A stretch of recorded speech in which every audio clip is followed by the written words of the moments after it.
분만을 이끌 수 있다라는 우려는 사실 과에 비유할 수 있어요. 그래서 과일이라는 것들이 왜 보면 완전히 익어야 가지에서 떨어지잖아요. 그래서 이 섹스가 분만을 이끄는 거는 정말 출산 직전에 섹스를 하면 분만이 될 수도 있습니다. 네. 안녕하세요, 여러분. 배정원TV의 배정원입니다. 자, 요즘 주변에 보면요, 임신, 요즘 우리나라 저출생 때문에 굉장히 걱정을 많이 하는데 실제로 그렇게 자의적으로 피임을 해서 아기를 안 낳는 경우도 있지만 굉장히 건강해 보이는데 임신이 안 되는 경우도 많이 있어요. 그래서 그렇게 어렵게 시험관을 하기도 하고 또 요즘 쌍둥이나 다태아들이 많이 보이는 이유도 시험관 하기를 하기 때문에 그런 것도 있거든요. 근데 그렇게 어렵게 이제 임신이 되면 임신을 잘 유지해서 아기를 낳아야 되는데 어떤 것을 조심해야 되고 어떤 것은 좀 괜찮고 한지 오늘 얘기를 좀 해보겠습니다. 자, 임신 중에는요, 사실 머리 염색 할 것인가? 이런 질문 굉장히 많이 받거든요. 요즘 워낙 염색이 일상화되어 있어서 예전에는 새치 염색이 많았지만 요즘은 이제 다양한 색깔로 자신의 개성을 표현하는 경우가 많아서 염색에 이렇게 익숙해진 그런 젊은 여성들이 많은데 실제로 이 염색약이 굉장히 독하기 때문에 그리고 피부를 통해서 흡수가 되기 때문에 임신했을 때는 머리 염색은 안 하는 게 좋습니다. 또 임신 중에 많이 이야기하는 걸로 뜨거운 물에 들어가지 말라 이런 얘기 많이 하거든요. 혹시 들어보셨어요? 뜨거운 물은 온천욕 같은 걸 얘기하는데 사실 6주 이전에는 그런 뜨거운 물에 들어가는 것이 좋지 않고 그리고 뜨거운 물에 오래 들어가 있으면 아무래도 몸의 중심까지 굉장히 온도가 높아지거든요. 그래서 그것이 아기한테 나쁜 영향을 줄 수 있기 때문에 너무 뜨거운 물에 들어가시지 않는 것이 좋습니다. 그리고 사우나도 사실 좋지 않아요. 왜냐하면 사우나가 전체적으로 이 체온을 높이기 때문에 태아에게도 좋지 않고 임산부도 좀 위험해질 수 있어서 사우나나 너무 뜨거운 물에 들어가 있는 것은 하지 않는 것이 좋습니다. 하지만 목욕물 온도를 좀 낮추는 것은 왜 우리가 좀 목욕하면서 왜 이 긴장도 좀 풀어지고 그리고 이 임신하면 굉장히 여기저기 뭉치는 것 같은 느낌이 많이 들거든요. 그래서 좀 나의 어떤 삶의 질을 높이는 데는 목욕을 좀 자주 하는 것도 좋고 또 특히 임신하면 분비물이 좀 많이 나오기도 하기 때문에 목욕하는 것을 나쁘다고 얘기할 수는 없지만 너무 오랫동안 물에 들어가 있는 것, 뜨거운 물에 들어가 있는 것 좀 피하시는 게 좋다. 라고 말씀을 드립니다.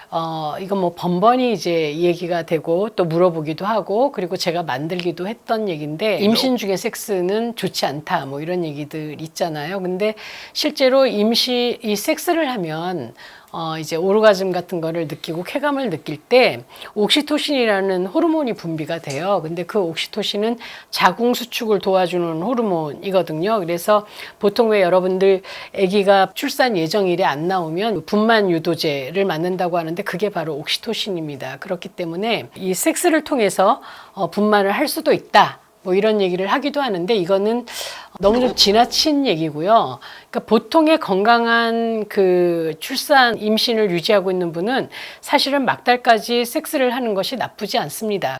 그리고 그때 이제 너무 배를 누르거나 이런 식의 섹스만 아니면 오히려 왜 이 남편과의 친밀감이나 이런 것들을 통해서 산모가 훨씬 안정감을 느낄 수 있기 때문에 실제로 막달이 되면 병원이 가깝고 병원에 금방 갈 수 있다면 섹스를 해서 분만이 이루어진다고 해도 빨리 병원에 가면 되니까 너무 걱정하지 않으셔도 될 것 같습니다. 그리고 임신 중기를 지나면 산모의 젖꼭지를 너무 자극하시면 안 돼요. 이것도 일종의 분만 유도하는 방법 중에 하나거든요. 그래서 젖꼭지를 빨아주거나 자극을 하는 것이 옥시토신 분비를 이렇게 하기 때문에 이제 분만 유도가 되는 겁니다. 그래서 이 임신의 중기 이후에는 사실 너무 젖꼭지를 자극을 하는 게 아이의 이 자궁 수축을 유도해서 아기가 굉장히 힘들어질 수가 있어요. 그렇기 때문에 조심하셔야 되고요. 그리고 또 임신 초기에는 아무래도 아기가 지금 착상돼서 안전한 임신이 될 때까지가 예민한 주기이기 때문에 그때는 복부 마사지는 하지 않는 게 좋습니다. 그래서 골반이나 복부 같은 데 마사지를 하지 않는, 그래서 보통 이제 전신 마사지를 할 때 배 마사지도 받는 경우가 많은데 임신하신 분들은 허리나 골반이나 이쪽에 마사지는 피하는 게 좋고요.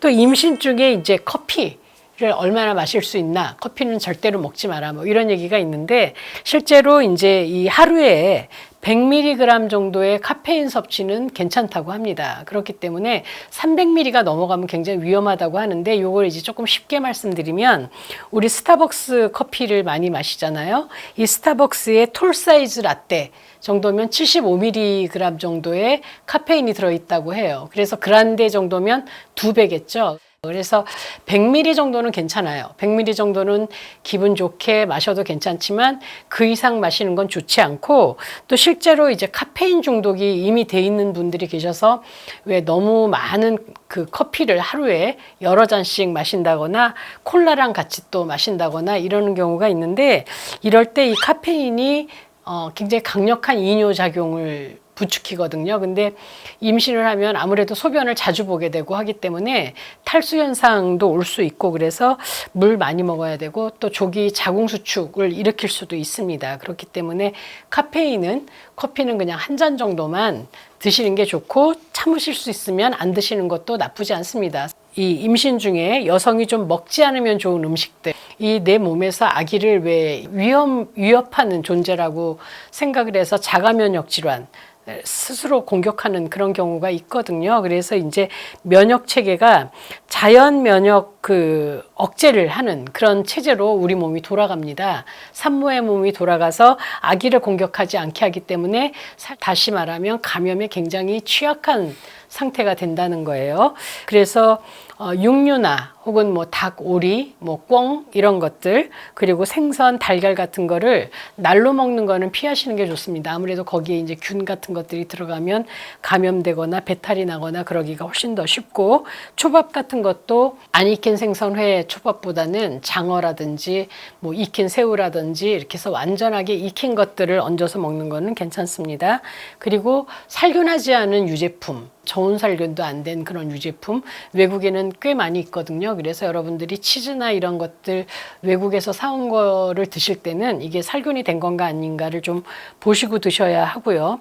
그리고 또 생선도, 큰 생선은 좀 안 드시는 게 좋다라고 합니다. 아마 이건 여러분들 알고 계실 텐데, 방어나 참치나 뭐 이런 것들은 수온이 좀 쌓여 있는 경우가 많이 있어서 좀 덜 드시는 게 좋습니다. 그리고 과일이나 채소 같은 것들 요즘 보면 예쁘게만 만들려고 해서 그 약을 굉장히 많이 치거든요. 근데 그 12개가 유난히 그 농약이 잔류가 되는 과일과 야채가 있습니다. 어떤 것들이냐면 복숭아 혹은 사과, 또 파프리카, 샐러리, 또 천도복숭아, 딸기, 체리, 케일, 또 상추, 포도, 당근, 배 같은 건데, 얘네들이 좀 잔류 농약의 위험이 굉장히 크다 그러고 아마 농약도 여러 번 치는 것 같아요.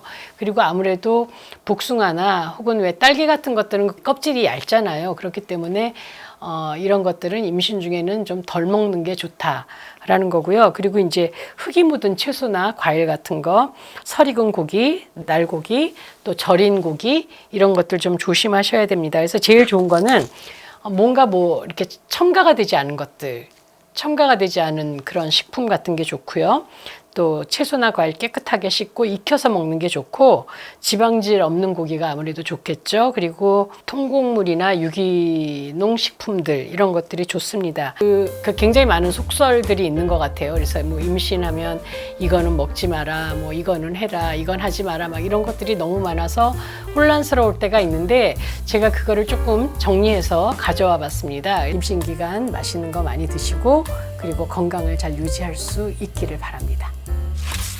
채널을 보면요, 구독을 안 하고 보시는 분들이 굉장히 많아요. 근데 되게 궁금해져요. 잊어버리고 구독을 안 하시는 건지, 아니면 왜 이게 알고리즘으로 성이 자꾸 뜨니까 안 하시는 건지 굉장히 궁금한데요. 댓글로 좀 달아주시고, 잊지 말고 구독, 좋아요, 알림 설정.